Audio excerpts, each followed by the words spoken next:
I discovered my wife was cheating, so I sued everyone involved and took my revenge. For years, I believed I had the perfect marriage. My wife, Jessica, and I had been together for almost 6 years, married for 3. We had a beautiful home, good jobs, and a life that seemed picture perfect from the outside. If you asked me a year ago, I would have told you she was my soulmate, the person I trusted the most in this world. I had always been a hard-working man. I built my career from the ground up, working long hours so that we could live comfortably. Jessica, on the other hand, had dreams of starting her own business, and I supported her every step of the way. I paid for her courses, helped her network, and even covered most of our expenses while she got things off the ground. Our relationship had its ups and downs, like any marriage, but I never imagined she would betray me.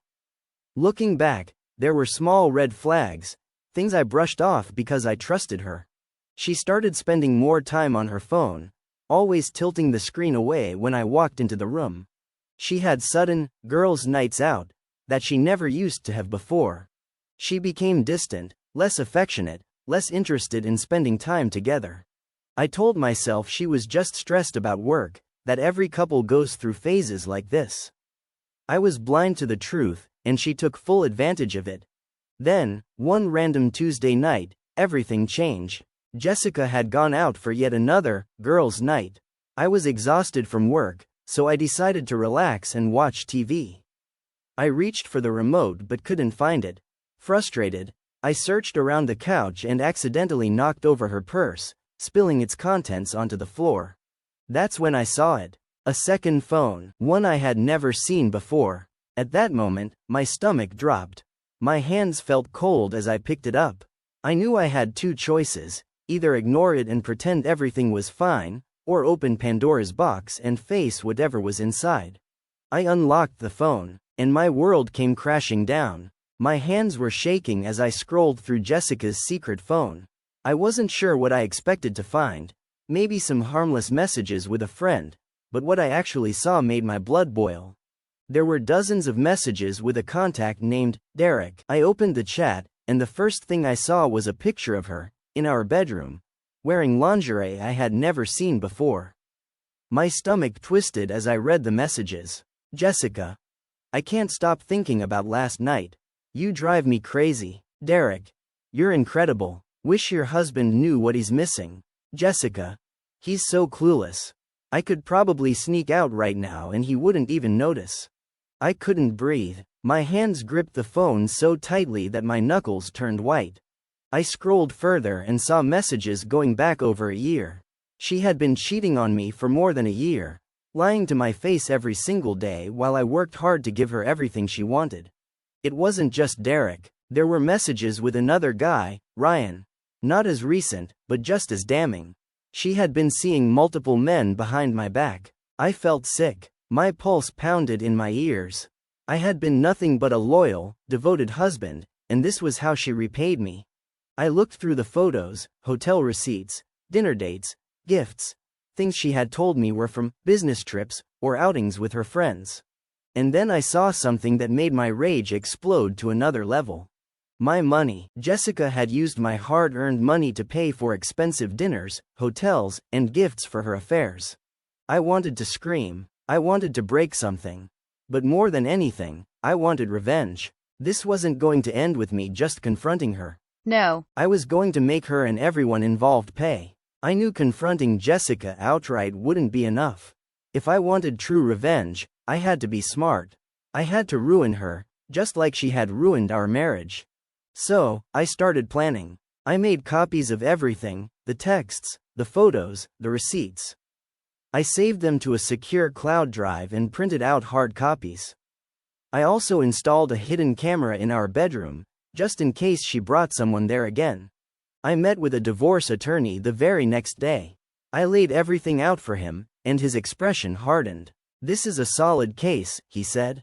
"Not only can we ensure she gets nothing in the divorce, but you could also sue for damages, especially since she used your money for her affairs."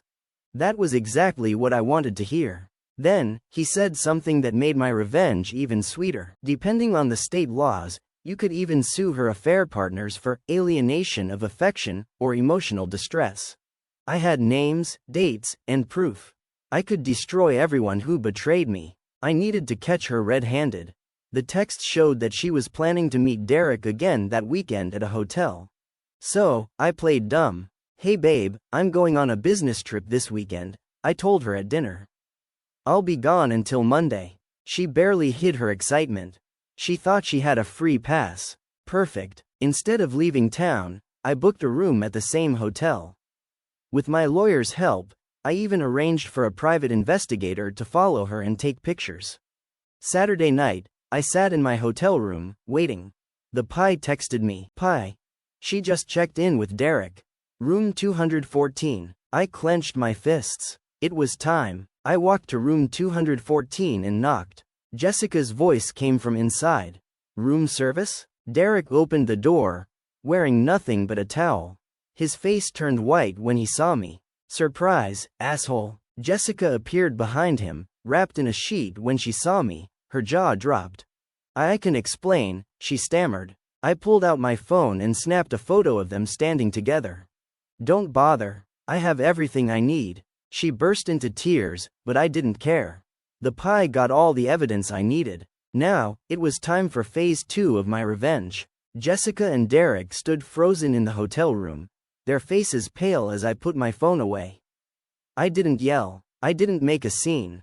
I simply smirked. "You two have fun. It's the last time you'll ever enjoy anything at my expense." Then, I walked away, because the real revenge was about to begin.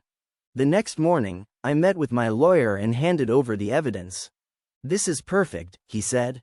"She's done for." Since we lived in an at-fault divorce state, her cheating meant she'd get nothing, no spousal support, no share of our assets, nothing.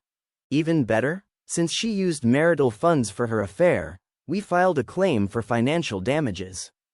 She'd have to pay me back for every cent she spent on her boy toys. And her nightmare wasn't over yet. Remember when my lawyer mentioned alienation of affection lawsuits? Well, I filed one. Derek, and 2 other men she cheated with, got served with legal papers. Derek, a married man with kids, had the most to lose. His wife left him immediately, taking their children with her. And when the lawsuit hit, his company fired him to avoid the bad press. Jessica had ruined my life. Now, hers was falling apart. Jessica worked at a prestigious marketing firm, a place that prided itself on integrity and family values. So, I anonymously sent all the evidence to our. The next day, she was fired. Her friends and family? They saw everything too. I sent copies to her parents, her siblings, and even her closest friends. Her own family disowned her. Her social media? Flooded with hate comments. People called her a homewrecker, a liar, and a gold digger. She lost everything: her marriage, her job, her reputation. Jessica, now jobless and drowning in legal fees, tried begging me for mercy. "Please, we can fix this." She sobbed at my doorstep. "I made a mistake. I still love you." I laughed in her face. "You loved screwing around. Now, you can deal with the consequences." Then, I slammed the door. Epilogue. Moving on and watching her suffer. A few months later, I finalized the divorce and got everything. Jessica? She was living in a tiny apartment, drowning in debt, and working a dead-end job. Meanwhile, I thrived. I traveled, focused on my career, and eventually met someone who actually respected me. And the best part? Jessica had to watch me live my best life, while she suffered.